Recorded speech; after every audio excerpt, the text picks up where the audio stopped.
Good evening, everybody. Welcome to another episode of Sunday Night Live with me, Jonny Lipsham, here at jonnylipshamstudios.co.uk in the southeast of Scotland. And of course, everybody knows that Scotland is the capital of the entire universe because God lives here.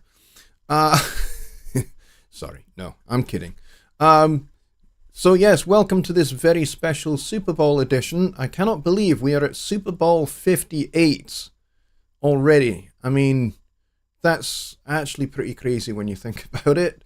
Those of you that are into American football will know exactly what I'm talking about. Those of you that are not are probably completely clueless and don't really give a doo-doo. In which case, that's fine. Everybody is welcome here. Whether you're a football fan or whether you are not a football fan, you are very, very welcome. I have been watching American football with some interest for quite a number of years. Personally, I think American football is hilarious because it's like rugby league, except you guys wear helmets and padding, and after you've hit each other very hard wearing these helmets and padding, you put the ball down and you stop for 5 minutes, and then you start again. So it's pretty hilarious because in the UK and most other parts of the world, when we play rugby, we wear no padding at all, apart from maybe a leather kind of helmet for some protection if you are in a scrum, but otherwise, and a gum shield, and that's about it. That's all the padding you have in rugby, and you hit the other player when you're tackling them a lot harder. So yes, I'm entertained by football, American football, because I think it's just hilarious. It's bizarre, and I don't see why you need to wear all that padding and helmets. Because really, seriously, it's nothing like as brutal as rugby. Especially if you watch the Six Nations, which is the rugby union version of rugby, where play is pretty much continuous, and it's pretty much non-stop for 80 minutes, and you get hit very hard. I have played a lot of rugby union when I was a teenager, and yes, you get hit very hard, and sometimes you get the wind completely knocked out of you, and you can't breathe for about 2 minutes. Yeah, it's that kind of a game, but yes, we wear no padding whatsoever. You guys are sissies. I'm kidding. All right, let's not talk about football because this is not a football show. This is Sunday Night Live for Studio One questions and Studio One talk. So yes, that's what we're here for. We're not here for American football. But if you guys are kind of watching it on one screen and watching me on the other, that's fine. I'm totally cool with that. I have no problem with that whatsoever. But anyway, welcome everybody. And I can see that we have a bit of a surprise. A bit of a surprise as to who was first in the door. And unfortunately, me pinning that post kind of hid that. Let me go unpin that. There we go. Kyle was the first in the door. That's amazing. Well done, Kyle. He says, I win today. Yes, you do. You do indeed win. You were first in the door by some quite considerable distance, because an hour after you was Billy Morgan. And then Danny Taylor came in, and Danny is hilarious. He says, I was pretty early for once. I usually come in about the time Johnny says, join us next time. Yes, you do. That is a fun little habit of yours, that you arrive just as I'm doing the wrap-ups. Yes, we start at 6 p.m. Central Time, okay? That's important. That's the important part to remember. We start at 6 p.m. Central, which is going to be, I think, 7 p.m. Eastern, I think. So, yeah, so that's kind of when we start, which is always midnight in the UK. Sometimes in the summertime when we have daylight savings times and we switch over to summertime, it's 11 p.m. for me. So, really, if you're in the UK or you're in Europe, then yes, it does move. It moves back and forth an hour, twice a year. But other than that, it's always midnight UK, 6 p.m. Central. And it's always, it's always 6 p.m. Central, whether there's daylight savings time or not, okay? So bear that in mind. That should help you. And then we got Delta Soundscapes, who is here. Hello, Delta. Welcome. And we got Stephen Wilson here. We got Ron Figura here. We got Bob, good old Just Bob, who is here as well. Ron actually has the first question, and Just Bob has the second one so far. So if you've got a question, please do get them into the chat. That would be great. And don't forget to type at Jonny Lipsham Studios first, so that it shows up my name in red. For me, it doesn't for you guys, but it does for me, and that means I can pick out that that's a question, and I can just separate it out from the rest of the chat. Easier for me to see. And then we got John Hawk here as well, and we have Rich Cresswell here. We got Tony Stringer, and we got Billy Morgan here as well. We got Bill Shepherd as well, which is great. And we got Keith Radio Tuck Frumpet as well. And I think I've called everybody. I think I've name checked everybody. I think. All right, so let's go to Ron's question. I suspect that this might be a kind of smaller attendance for a Sunday Night Live because there is the football game, and I'm sure you guys all want to check out Usher, who are playing the halftime show, and you also want to watch the game as well. Personally, for me, neither of my teams are in the Super Bowl, so I have no vested interest into who wins or who doesn't. So it may well be that we just make this a bit of a short show, and then normal service will resume next week. Now, on the subject of next week, Wednesday is Valentine's. I'm not going to be here. I'm going to be in the gorgeous, wonderful, beautiful city of St. Andrews. A little bit further up north from here. It's not terribly far, but it's a wee bit further up north from here.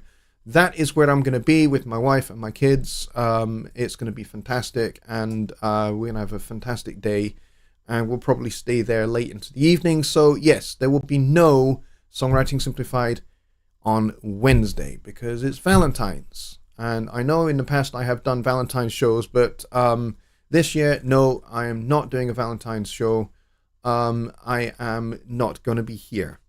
So we will resume normal service next Sunday when we have Sunday Night Live again. So yes, I apologize that kind of shows have kind of been a little bit few and far between recently. What with health problems that I've had recently, I had the most horrendous flu that totally floored me. And that meant I couldn't do some shows for a wee while, just simply because I either didn't have a voice or I had no energy whatsoever. And you really don't want to just sit watching me kind of like sneezing 50 times. And that's not entertaining for you, not helpful for you either, not helpful for me, not helpful for anybody. So, so that's why we didn't have any shows during that period. So I apologize for that. But I am feeling almost completely fit and healthy now. Still a little bit kind of congested, but I'm all right. I'm doing all right.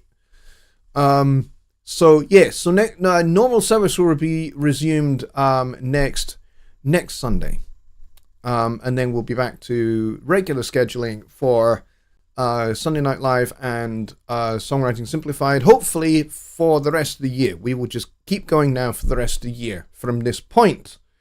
So that's kind of what I'm hoping for. All right, let's get to Ron's question. So he says, what are the He doesn't say that. He says, what are the ramifications of using save new version? He says, read the help file on the subject. Are there any important points to keep in mind when doing this? Yes, there are a few points to keep in mind. But yes, we will take a look at what the reference manual has to say about save to new version. So if I type in to the help menu, save, we will get saving options. And so let's take a look at those. So here we are in the Studio One manual. And there's lots of options here for saving, which is very, very cool. So there's just straightforward save. Then this saves the active document, overwriting it with the original name and file path, all related media, are stored in the Documents Media subfolder and linked to the .song, .show, or project files. That is a really important sentence, especially for those of you that like to kind of do your own file management thing. If you are doing your own file management thing, do it at your own peril, your own risk, and do it very, very carefully. Because this bit here, all related media are stored in the Documents Media subfolder and linked to the song, the show, or the project file. This is incredibly important. This sentence is it's a bit of a throwaway sentence, but it's really, really important. Because if you then decide to move, I know I've seen this happen. Trust me, I've seen this happen, and it's bonkers when I see it happen. But I have seen people where, in their own way of doing their own kind of file management thing, they will put all the .song files in one folder, and they'll put all the media folders in a completely separate folder. The problem with that is the song cannot reference the media folder. It has no clue where it is. And so what happens is you open your song, there are no audio files. All the containers are there, all the events are there, but there are no WAV files, there's no audio there, and you get a missing files error saying all of these files are missing. Don't do that. Just don't do that. Every song in Studio One has its own folder. Inside, there's like a root folder called Songs. And inside that is every song that you make in an individual folder. So if you create a song and you call it My First Song, and you record a bit of piano, you record a bit of vocals, you record a bit of acoustic guitar, and then you save it, guess what? You now have a song folder called My First Song in your Songs folder. Inside the folder called My First Song is a media folder, and in that media folder is all the audio events, and then there's another folder for the image data to draw all the waveforms, and then there's MIDI and all sorts of other folders. If you take all of those folders out of the My First Song folder and put them somewhere else, when you open the song, there will be no audio events. You will just get missing files errors. So do not separate the media folder or any of the other folders inside the songs folder. Just don't take them out. Leave them where they are. If you need to move a song or you need to send a song to somebody else, zip it up. If you're sending it to somebody else, zip it up and use whatever file transfer method you like to send it. But you've got to move the whole folder, okay? And if you are moving a song from one computer to another, so using maybe an external drive or a thumb drive or something like that, you don't have to zip the folder in this particular case, but make a copy of the folder, either in Finder or in Explorer, whichever you're using, PC or Mac. Make a copy of the songs folder. Okay, so in this case, My First Song, you want to put this, let's say you made that on your PC, but you want to move it to your Mac. You make a copy of the My First Song folder, you put it on your thumb drive, you save it to the thumb drive. You then take the thumb drive out, you plug it into the Mac, and then you move that song from the thumb drive to wherever your songs are located on your Mac. Okay, so you take that copy, you copy, you paste from the thumb drive to wherever your songs are located on your Mac. I'm pointing over here because I have a Mac out of shot. I'm not just kind of being random. Okay, so that's the important thing about save. Now, I know that this isn't Ron's question, but this is really, really important, and this will save you a lot of stress, trust me. So save as saves the current document with the options to choose a new file path or a new file name. This is important, which is why it's in bold. Save as only saves the .song, .show, or .project file to a new location and does not create a new media subfolder or copies of linked media. Media is linked from this new document to its original file path location. This new document file becomes the active working document in Studio One. Really important. So if you do save as, because you decide you're going to change the file name or what have you, or you're gonna save as a different format like MIDI, OpenTLL, or you're gonna make it into a zip file. That file will reference whatever is contained in the song's original media folder. So it does not create a new media folder. It references the original existing media folder. So with save as, you've got to be just as careful. All right, so save to new folder. Save the current document with options to choose a new file path or file name. Save to new folder saves the song to the new folder and creates a new media folder and copies of the linked media. This is a good way to create a working copy of all the files required to continue working on a song. In addition, all unused media files are not included in this new folder to save on disk space. Then this new document file becomes the active working document in Studio One. So save to new folder is really good if you're wanting to make a copy and send to somebody else, but you can also do the zip file thing as well. Now, this is the crux of the question here. Save to new version. This was introduced not too terribly long ago in Studio One. And it's actually very, very cool.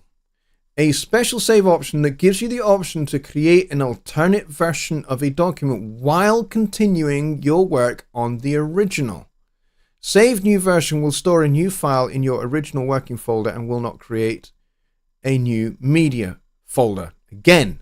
So just like save as, save new version will not create a new media folder. It will basically create a new version of the song, but it will store it inside the song's original folder. So let's go back to our My First Song example. So let's stay with that song. We then save new version. We go file, save new version. And let's say we check that box, incremental version. This is important because as you go on and you keep doing this save new version, it will add a number to each of those new versions. It will save that song inside the original songs folder and it will reference the original media folder. Okay? Because it doesn't create a new media subfolder. It just references the original media folder. Okay? So, incremental version. Tick this to save your document as an incremental version and update your document file and continue to work on the new incremental version. All right? So you can save it as an incremental version and you can like give it a different name, a different number, or a different kind of way of separating out your versions. So you could say version X with bass or version X with tenor sax or whatever it might be. Leave unticked to save your document as an alternate version located in your document's history subfolder and continue working on the original document. So there you go. So if you leave this unticked, this incremental version thing, it will save the document as an alternate version and it will locate it in the history folder inside the songs folder. So My First Song, we leave this box unchecked. It will put that version of the song inside a folder in the My First Song folder called History. And that's where all your incremental versions will go. All right? So use the Restore Version option from the File menu to access previously saved versions of a currently open document. So some of the wording here is a little bit clunky and a little bit complicated. And the reason why is because this whole thing of file management, this aspect of file management is a little bit complicated. Okay? It is a little bit complicated because the song file itself has nothing in it. Okay? Doesn't really have anything in it. It's just the file, okay? But it references all of the folders that are inside the song folder. So when you open the .song file, myfirstsong.song, you open that, all of the image data for the waveforms being drawn in the containers is pulled from the images folder, and then all of the audio is pulled from the media folder. Okay? So this is why it's important to make all of these distinctions and understand how the hierarchy of files and folders works in Studio One. Studio One is not unique in working this way. Other DAWs work this way too, where the song references containing folders that have all the samples, all the audio, all of the image data for drawing the WAV files. Cubase works this way, Pro Tools works this way, and I've not used Logic since it was on PC, but I'm fairly confident that Logic works this way too. Why? Because it's the most economical and most efficient way for a DAW to manage its files. Okay, so this is why it's done this way. So in this respect, it's not like, I mean, we're using the word document here to describe songs. And the reason we're doing this is because actually we've changed the way we do things in Studio One. We did this with Studio One 6 in particular. If you go back to Studio One 5, you still had the song, project, and show buttons. So there was still a distinction between file types: song, project, and show, right? Now we don't have that. We just have the one document button. So that's why now in Studio One 6, we refer to songs, projects, and shows as documents. I mean, essentially, that's what they are. Broadly, that is what they are anyway. So this is why the wording of the reference manual speaks in this way. So it's important. It's not like, you know, something like Microsoft Word, for example, where everything is contained within the document itself. So all the text, all the formatting, everything else is all contained inside the document. If you put a table in there, if you put an image in there, they're all contained inside the document. Not so with a DAW. And this is where some people go wrong, especially if they're trying to send a song to somebody else. Like maybe they want their friend to mix the song. So they just send the .song file. Well, guess what? There's nothing to mix because there's no audio, because that song has now become separated from the media and everything else. So those are all common mistakes and common misunderstandings because they don't understand that the song file itself contains nothing. It references stuff from its own folder. So I hope that that answers the question. I know I kind of expanded your question to include all the different saving types, and I've not even got onto save as template or convert to. And I've not even got onto autosave. But this is really important. As to copy external files when saving document, this option located in Studio One's preferences under locations will prompt Studio One to ask you if you'd like to make local copies of any external files in the save operation.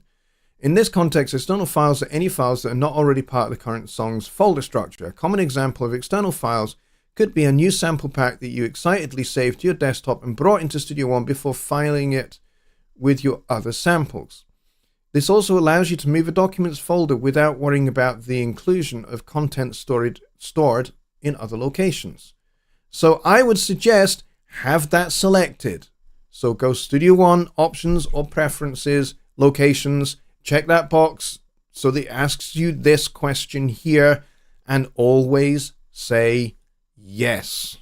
If you tick this yes box, then when the song is saved, all of these, in this particular example, all of these files that are external and not part of the song in that sense, they're just being used, they're being referenced, it now makes a copy of those and puts them in the media folder for the song. And now when you move that song folder, it's okay. You're not going to get these samples going walkies, okay? So it's important to always do this. I've done this. I've had this dialogue checked since I first started Studio One, way back 10 years ago. And I've never had a missing files error, not once. And the reason being is because I always click yes here, and that means everything gets put in the media folder. Once you understand how important that media folder is, where it is, and how the song references the media folder, you will never separate those two things ever. Alright, so I know I've kind of expanded on your question there, Ron, but I think it's important to do that. Alright, I hope that helped. Let's see. You guys are chatting away whilst I've been going through that. Alright, so the next question was from Just Bob, who says, DI boxes powered or passive? When and why would you choose powered or passive? What are the benefits and shortcomings of both? And Kyle has actually answered this question really, really well. So well worth checking out his answers. And I'm gonna put in my own little tidbit here. And that is, DI boxes are great because they can, when necessary, when required, boost the gain to the right level for going into an interface. And sometimes you need that, sometimes you don't. Like, for example, my keyboard here, my Nord here. This is not going through a DI box. It's just plugged straight in, TRS cable from one end to another, straight in. Sorry, TR, not TRS. TR cable straight in from the output of the keyboard to the input on the 1824C. If I'm recording bass, I do pretty much the same. I could, if I was using an active bass, I might want to use a DI box. So that we get the impedance balance, which is one of the things that Kyle talks about. That's very, very important. But no, I don't use a DI box. On the Fender Rhodes, I do use a DI box, but not for the Nord. Nord doesn't need it. The Fender Rhodes does, but this guy doesn't. And my beautiful 1960s Fender Jazz bass with the very, very nice fretless neck, it does not need anything like that. It doesn't need a DI box at all. I just plug it straight in. And I've been doing that for years. Whether that's correct or not, I don't know. But I've been doing that for years, and I get a pretty good, clean signal into Studio One every time. So you only really need a DI box in certain circumstances where there is an issue with gain. You guys are talking about the football game. Delta says, I don't sports ball. That's okay. I don't really do sports ball. I do cricket and I do rugby. Those are my two sports. And I'll do, I have played baseball. I played baseball when I was at college, as well as playing cricket.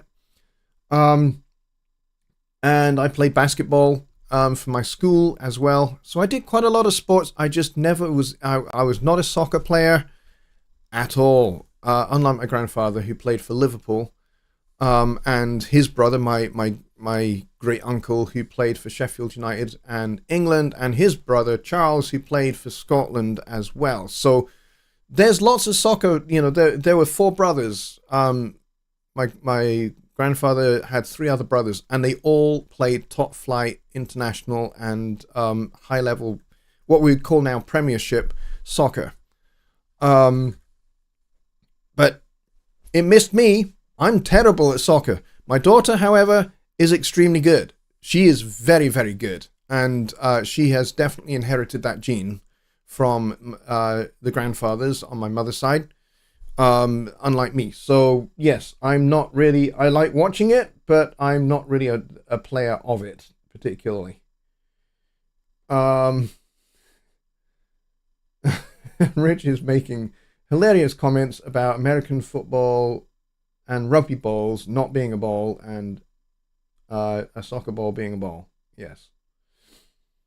That's all I'll say. I'll just say yes. And the anonymous housewife, my good friend Jenna, is here. Oh my, what did I walk in on? What you walked in on is me talking about saving songs. So Just Bob says, so save new version is the best way to save as you work and add to a song's progress.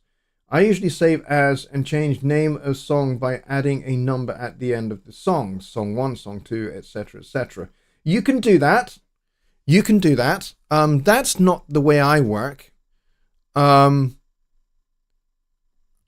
be fair, the way I work is I tend to just do save. Once I've got the song, the only time I ever do save as is if I know I'm going to change the song title. So I will often start out with a working title for a song. And then as the song progresses and the narrative of the song becomes clear, I will then have a much clearer idea of what the title for the song will be. And once I'm at that point where I'm happy with the song title, then I'll go save as, and that's when I will use the song title as the file name going forward. And I will do that going forward for every other phase of the production for that particular song. So it might start out with a working title, but then by using save as, I will have the definitive song title. And then after that, it's just save. Once I've done that save as, I'm working in that particular working version of the song that has the actual title, not the working title. I'm working with the song that has the actual title, and I just hit save from there on. I don't do the save to new folder, and I don't do the save to new version. Although, thanks to Ron for asking this question, it's made me think about it a bit more and made me think about maybe I should actually do the saved new version a little bit more often, because it would allow me to go back if necessary and open an earlier version of a song if I need to. Pretty much that never happens for me, but if I'm working on somebody else's song, then yeah, maybe that's not a bad way to work. So actually, Ron, yeah, that may well be a great option for me. Good point. And Ron says that answered his question, which is cool. Ron says TS, tip sleeve in the US anyway. I'm sure the UK does it differently. I'm not sure that we do. Actually, in this regard, I think audio cables are pretty much universal. I don't think we have any distinctives. The only distinctives we have is with actual power cords, plugs, that plug into power supply or plug into a socket on the wall. You guys call them wall warts, which I think is hilarious. But we just call them a socket, and you plug the plug into the socket. Now, here in the UK, our plugs have 3 pins: a live, a neutral, and an earth, which is your grounding. Because that's the way our power works. We have alternating current here, and we have a ground, which is actually, it adds a very, very helpful layer of safety and protection by having that third pin on the plug. Whereas you guys in the United States, you guys don't. You have 2. And I have to admit, I find that a little bit scary to use a US plug, because chances of electrocution are just that bit higher. But anyway, not to say that you can't get electrocuted here in the UK, because you absolutely can. But yes, all good questions. There is no tip ring plug. Okay, well, I just misspoke then, didn't I? I should have said tip sleeve, not tip ring. But thank you for that little correction. I appreciate it. All right, any other questions about Studio One? Just Bob says we have both plugs, 2 and 3 pin outlets. Okay, well that's interesting, because the only ones I have ever seen in the United States are the 2. Are the plugs with the 2 pins. I've never, I don't think I've ever seen plugs that have 3, but I guess maybe certain circumstances you would have a plug with 3 pins. But yes. Yes, so Ron, you are correct. So just TS, TRS, and TRRS. Yes, you can have tip, ring, and seal, or sleeve. Sleeve, that's what it's called, sleeve. Sleeve. Uh, yes, those are the three cable plug types for audio cables. Yes. There's also speak-on cables as well. That's another one, which you use for connecting speakers for in speaker arrays for PA systems. And I've only ever really come across those a couple of times because I've only ever had to connect up a PA speaker array a couple of times. Mostly because my band, we had a sound guy. He did all of our PA stuff. I didn't touch any of that shit. He did. But my church, when we located into the building that we finally bought in 2010, I think it was, we had to set up our own PA speaker arrays for upstairs and downstairs. And so that meant a lot of Cat 5 and Cat 6 cabling, which I did quite a lot of. But it also meant using speak-on cables to connect speakers and power amps and that kind of thing. So I learned a lot about connecting up speaker arrays that I didn't know about previously. But yes, it works. It works very, very well. And Bobby B says, no, we have 3. Okay, so yes, so in certain circumstances, you guys have 3. Older facilities here sometimes only have 2-pin electrical plugs. Yeah, it's funny. Those are the only ones I've ever seen. Like when I went to stay with my sister in 2006 in their house, sort of just outside of by the lake in Chicago. I only ever saw the 2-pin plugs. I didn't see any 3-pin plugs in their house. And then going to stay with other relatives of mine down in South Carolina, I only ever saw the 2-pin plugs there as well. So I guess, Chicago, South Carolina, I kind of assumed 2 houses, 2 different states. I just assumed, therefore, that the majority of plugs must be 2-pin. So I'm obviously incorrect. That's okay. That was just my experience. But there we go. Yes, Ron says that you walked in on nerdy technical stuff. Yes, we have been talking about saving and documents and file management, which is like not exactly musical. It's a little bit dry, a little bit mundane, but it's really important so you avoid missing files errors.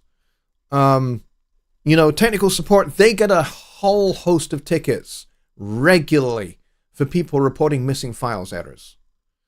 And usually 99 times out of 100, and trust me, we see more than 100 tickets. But 99 times out of 100, it's because they have broken that relationship between the song and the media folder in some way. Those two things have become separated, or they've changed the user data location or something like that. So they've been working on a song and they've just gone, no, I'm not going to save to that location anymore. I'm just going to change it. So they just go and change it. And now suddenly, some of their files are all up the spout because, or they decide, hey, you know what? I am no longer going to save to that location, maybe because that location is getting a little bit full. So they've got, okay, I've got this new external drive. I'm going to start saving to there. So they change the user data location to that new path. That's a good idea to do that because that means that everything will just get saved to that new location automatically, right? So that's a good idea. But then they start moving some of their songs over to this new location, like the ones that they're most currently working on. But they only move the .song file. They don't move the song folder. They go in and they take out that song file and they copy it and they put it in the new place, and then they try and open it from there and they don't get any media. Yes, it's not entertaining.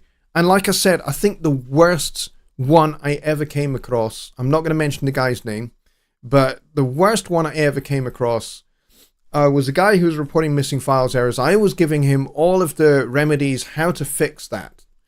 Because we have like, these are kind of like the most common things that you've done wrong.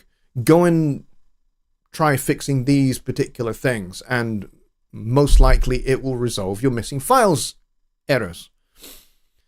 So he comes back and he goes, no, it's not working. He says, I'm and I go, okay, open up a new song, see if you still get the same thing. So he opens up another existing song, same thing. He sends me a screenshot, 350 missing files. I'm like, there's something funky going on here. So I said, tell you what, and I don't do this very often, by the way. I do this extremely rarely, by the way. But I said to this guy, okay, how about I remote into your computer and I take a look at how you're managing your files? He goes, sure, no problem. So we set a time and a date, and I go and remote into his computer, and he's all happy with that. And I open one of his songs. I say, hey, open one of your songs, and I see the missing files error. And then I discover his file management system. I'm like, I think I know what you're doing. So I said, open up the location where all of your files are. So he opens up Windows Explorer, and I can see what he has done. He has a folder called Songs, which is fine. Everybody has that. But inside that is just the .song folders for every song he has ever recorded in Studio One. Apparently, he has been having this missing files errors problem for a very long time and has never really dealt with it. I don't know how he's been fixing it along the way. If he has been fixing it along the way, I don't know how he's been doing it. But he has like hundreds of these single .song files in this song folder. And I'm going, oh no, because I realize what he has done. And then I find that he also has in this songs folder, he has a folder called media. And in there is the media folder for every one of those songs. And I'm going, well, this is bizarre. This is not the way to manage your files, but at least this shouldn't be too difficult to fix. It's just going to take you a heck of a long time to do it. But you actually have the media folders with all of the audio files in them. So you know where they are. They're not missing. So I said, what you need to do is you need to, for each one of those .song files, you need to make a folder for that .song file. And then you need to put the media and the history and the image folder for that song into that folder. And then you need to set Studio One so that it's looking in that folder for the media files. So when you get the missing files error, you do the button that says locate files, and then you point it to that folder, boom. And now that song and its files, its media folder location is reconnected. So I said, you've got a lot of songs here. It's going to take you a long time. So I said, I'm not going to be able to sit here and watch because I could be sitting here and watching for several hours. And I've got other customers I need to deal with. So anyway, I kind of forgot all about his scenario. And then about 6 months later, he makes a follow-up ticket and he says, I've got it all sorted. He says, I've fixed every one of those songs. I've fixed every one of the missing files errors in every song. It took me 6 months to do, but I've done it. And I'm going to do things the way you've recommended because it's now working for me. I don't have missing files errors anymore. And I thought that was great that he decided to follow up with me and say, hey, I've got it all sorted now, and now it's all working, and it's great. So that kind of made me very happy. But that was a lot of work for him. That basically put him out of action from actually making music for 6 months because he had to go and fix all of these songs. He must have been working in this weird way that he had created for himself for a very long time. And just, I don't know how he was doing, how he was resolving them. I don't know. And I suspect that's why he made the support ticket, because he's just like, I don't know why this keeps happening to me. This keeps happening to me. But anyway, we got it sorted, and he was happy at the end of the day. Let's see. Run Figure says older facilities sometimes only. Okay, right, got that. Billy says I just pushed faders, twist knobs. Something about briefcase engineer. Leave the connections to the BA company or my assistant. There you go. See, that's a good way to do things. Just let the people you know how to do stuff, do the stuff, and then that leaves you free to do what you're good at. Just Bob says 2-pin plugs are a leftover of knob and tube wiring. Still popular through to the 1970s. More modern houses have 3 pins as electrical codes progressed. Old houses still required to upgrade when selling. That's that. See, that for me, that is educational for me, because that actually answers why I thought that American houses only use 2 pins, because I guess both my sister's house outside Chicago and my other relative's house in South Carolina were both perhaps older houses that had older wiring and just hadn't been updated to 3-pin wiring systems, I guess. But thank you for that, because that's very educational. I didn't know that.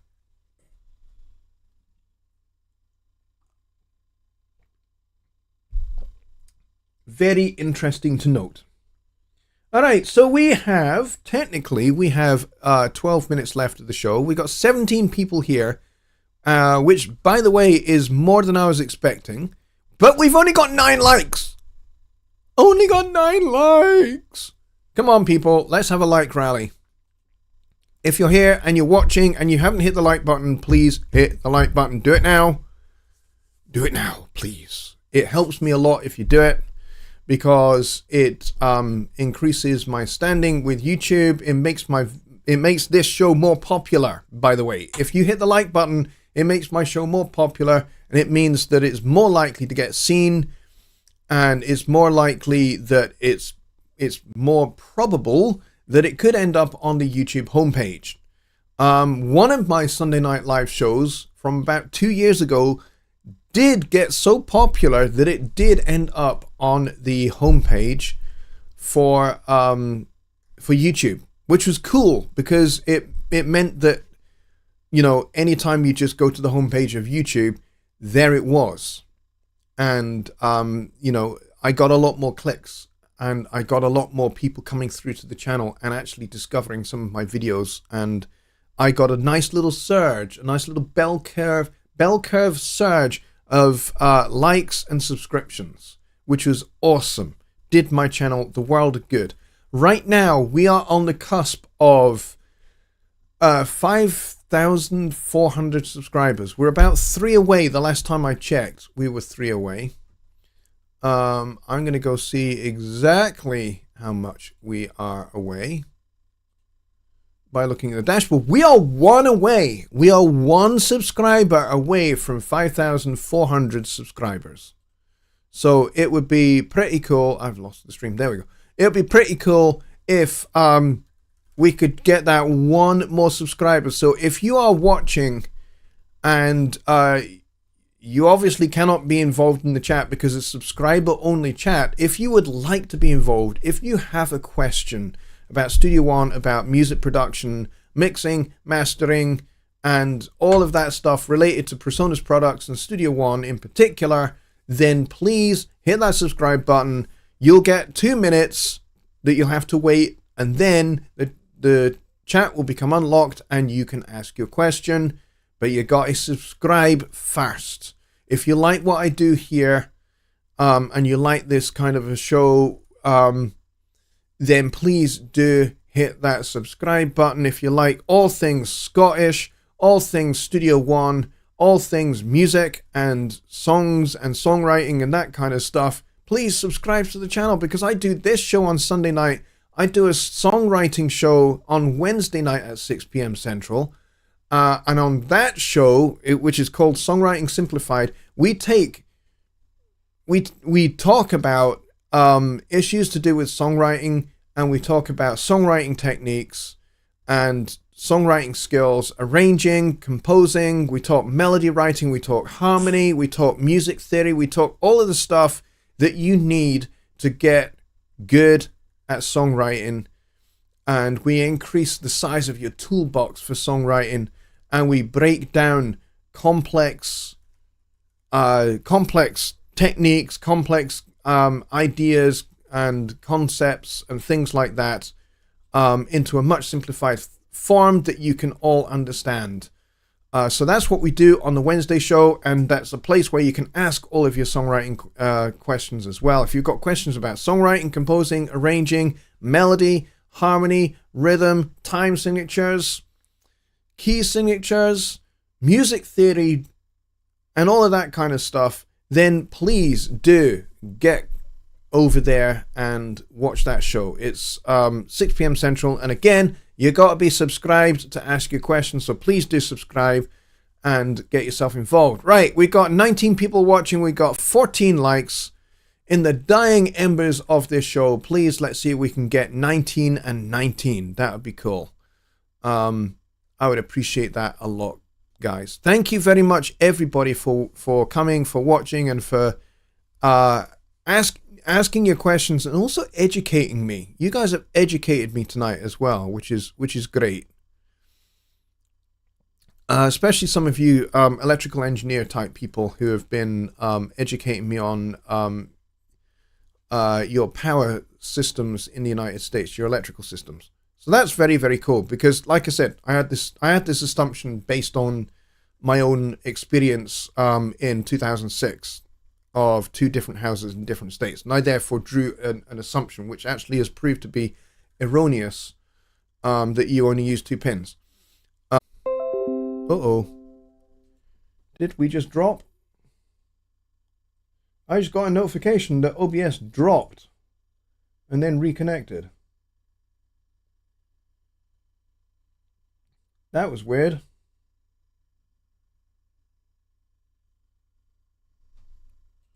What the heck just happened there? I wonder if our internet just dropped for a second there. But if, yeah, you heard that little chime twice, the little chime twice there was a notification saying that OBS had disconnected and then reconnected.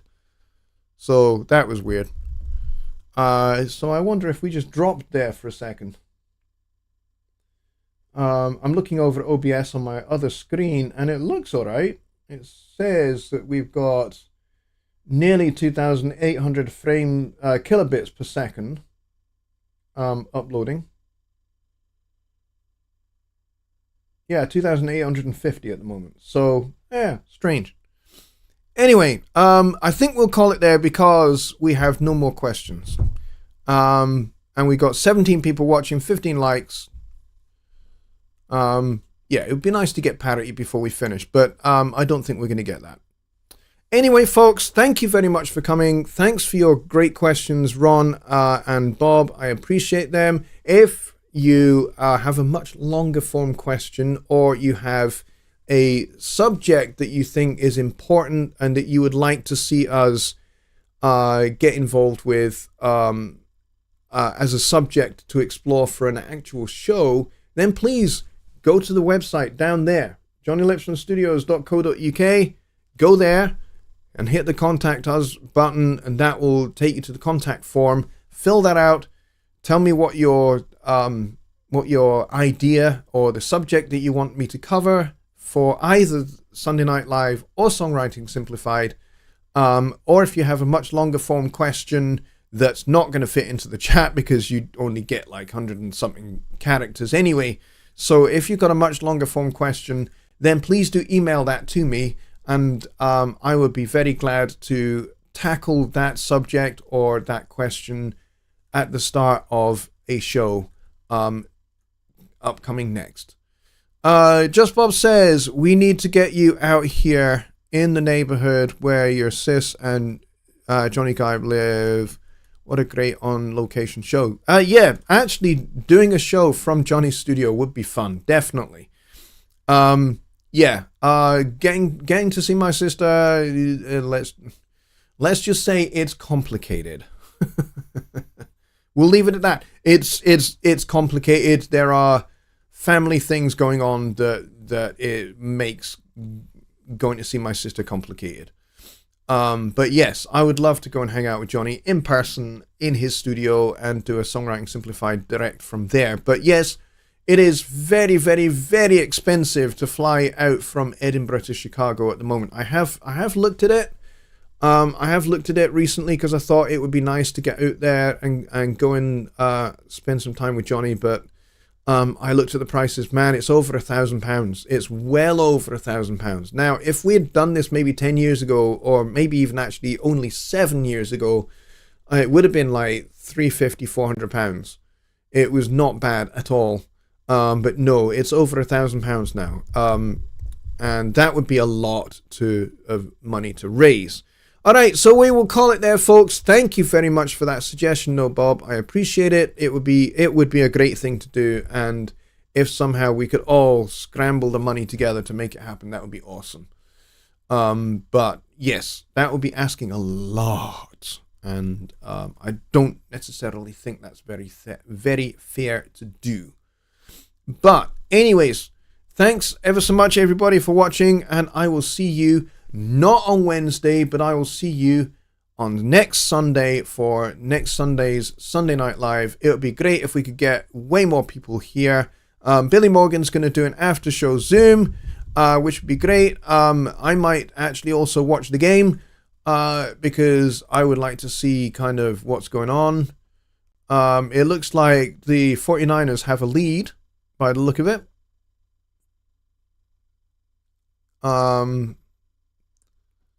I just got a notification that they have a 10-0 lead. So if you are watching the game or you want to watch the game, you can certainly go over and do that. That's cool.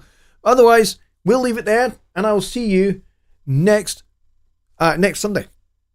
Bye for now, folks. Have a great Valentine's wherever you go, whatever you do. Have a lot of fun, and don't play any Kenny G records. Okay? Just don't do it. Bye for now, everybody. Cheers.